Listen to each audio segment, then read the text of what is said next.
Why is Stranger Things so popular? There are a lot of reasons why this show has been so successful, but I think it can be boiled down to three main categories.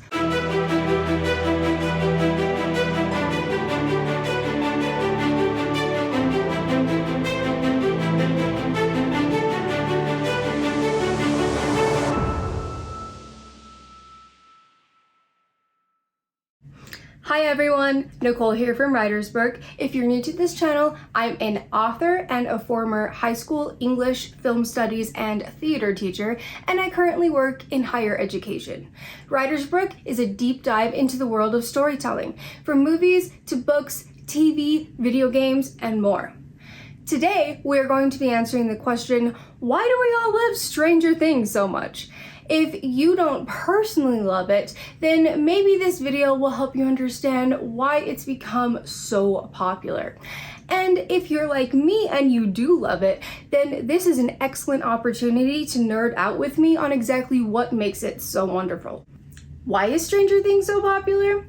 There are a lot of reasons why this show has been so successful, but I think it can be boiled down to three main categories: plot structure, characters, and visual design. Let's take a closer look at what I mean. When it comes to plot structure, it's hard to describe exactly what Stranger Things is to anyone who hasn't seen it before. That's because it's a lot of things all at once. It's a combination of genres. It's mystery, action, thriller, romance, comedy, science fiction, and even horror. Because of that, the show has something for everyone. For example, I have a friend who doesn't like anything scary, so when the horror elements of the show start, she looks away from the screen and watches her husband's reactions to the show until a few minutes later, the comedy starts again and Dustin and Steve are discussing flashlights or something. Literally, they could talk about anything and it would be hilarious. Or, if you're not really into the romance in the show, wait a minute, and the next thing you know, you might be watching a spy thriller or a murder mystery. Stranger Things really has it all. But not only that, it's able to balance all of these various plot structures and crisscrossing storylines in a believable and consistent way that keeps the audience glued to their screens to find out what happens next. The world of Stranger Things continues to expand every season, making the internal and external conflicts taking place on screen have ever farther reaching consequences for not only the main characters and the town of Hawkins, but also the world at large. The stakes are always getting higher and growing more dangerous. Every time you think you know what to expect, they surprise you with a fantastic reveal that expands their lore in a simultaneously easy to understand, but also complex manner. Next, we have characters. I think most people can agree that if the story doesn't have at least one character who is likable or relatable or compelling in some way, then they will check out of the story. No matter what happens in a plot, no matter how funny or scary or suspenseful the plot is, if we don't care about the characters, then we don't care about what happens. If we don't understand why what's happening in the conflict of the story impacts the characters or why they have to stop it or resolve it, then it doesn't matter to us. The consequences have to mean something to the characters, and we have to understand what that meaning is, or the conflict is irrelevant, no matter how massive the scale might be. Stranger Things has crafted some impeccable characters for our viewing enjoyment. Even though there are many different characters, they are fully developed and realistic. They each have hopes and fears, talents and weaknesses. They grow and change and learn together and separately. What happens in the conflict of the story directly impacts their growth as characters. It matters. The consequences of the conflict impact their development. Each character in Stranger Things feels like a real person who we care about and root for. From Hopper and Joyce to Steve, Nancy, and Jonathan, and even Eleven and her friends. There's a wide range of age groups represented in this show. The show doesn't feel like a kid show or an adult show. It's for everyone. Each character in those age groups is equally as important to the story. Their choices, their fears, the people they choose to love, it all impacts every other piece of the story. Most other shows either focus on the kids, the teenagers, or the adults, and even though those other characters may exist in those shows, their development doesn't really impact the main plot. It's a side story at most.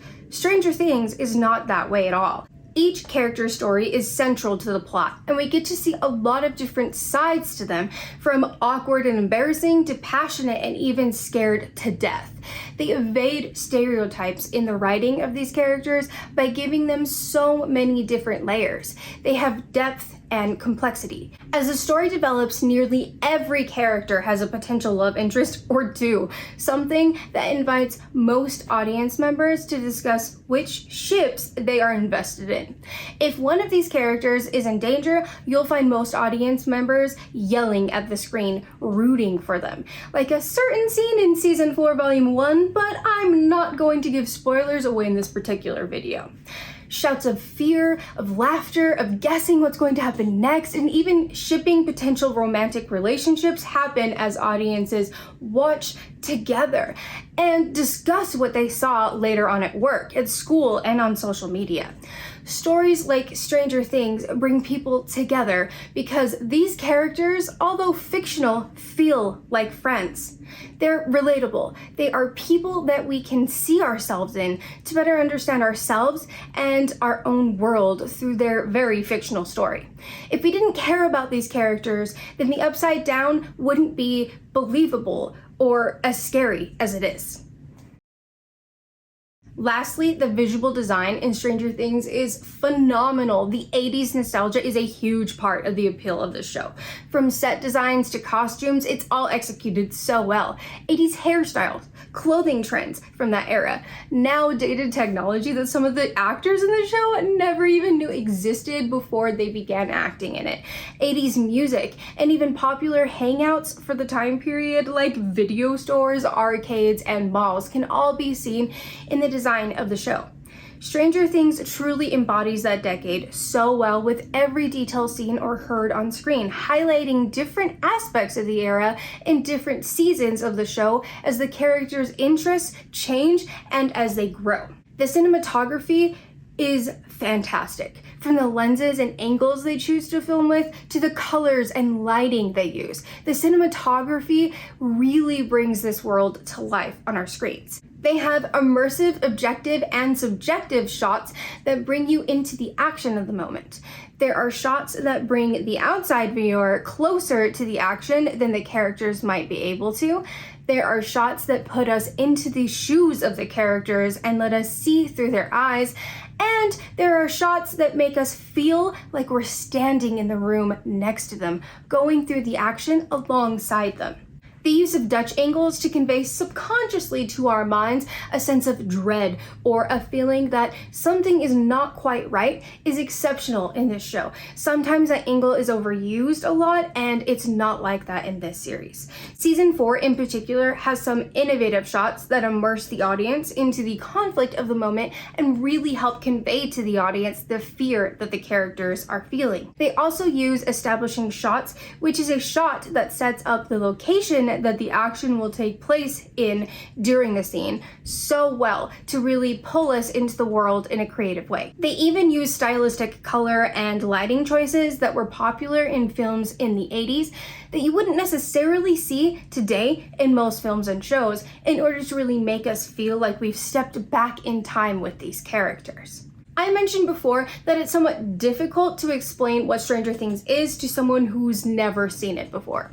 One way to do that is to use comparison titles. It's E.T. meets The Goonies meets Alien, A Nightmare on Elm Street, It, Stand By Me, Halloween, and so much more. The Duffer Brothers, the creators of Stranger Things, have been quoted numerous times saying that these 80s films that they grew up with were a huge inspiration in the creation of this series.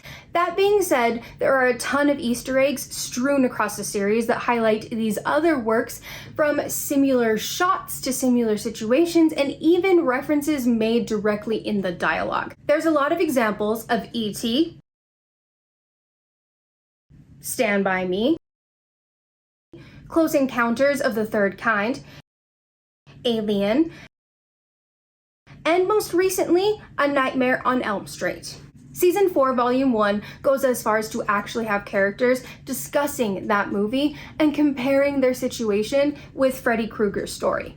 They even casted Robert Englund, the actor who played Freddy, in this season. All of these Easter eggs are a subconscious throwback into these other worlds that so many people already love. All in all, we love Stranger Things because there's just so much to love. They are doing so many different things all at once and somehow keeping it balanced and immersive all at the same time. If you haven't seen Stranger Things or have only seen bits of it, I highly recommend giving it a second chance and looking for the things we talked about today. If you love Stranger Things as much as I do, I recommend a rewatch too. Now, what are some other reasons you love Stranger Things? Tell me your thoughts in the comments, and if you liked this video, please hit that like button and be sure to subscribe so you don't miss the next video. Until next time, friends, find your story.